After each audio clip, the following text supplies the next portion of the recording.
1 minute to the gentleman from Florida, Mr. Curbelo, who is also a new member of the Small Business Committee. The gentleman is recognized. Thank you, Mr. Speaker, and I thank the chairman for being a strong advocate for our nation's emerging entrepreneurs. I look forward to serving under his leadership on the Small Business Committee. Mr. Speaker, our local businesses employ our friends and neighbors, helping them pay their bills and provide a better life for themselves and for their families. When we talk about helping our local businesses, it's not just about the entrepreneurs. It's also about helping the workers that depend on them for their paychecks. It's not just about strengthening Main Street. It's also about keeping our neighbors strong and prosperous. We should never forget the vital role that our local businesses play in our communities. The Small Business Regulatory Flexibility Improvement Act upholds this commitment.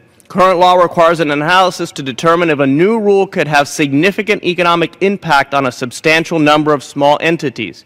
Unfortunately, our government agencies have failed to comply with the law's spirit.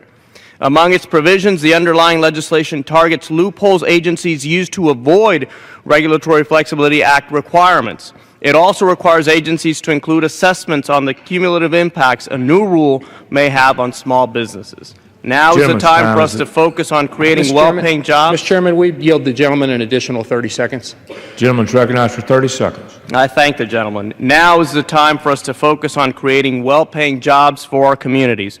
I urge my colleagues to vote for passage, and I yield back.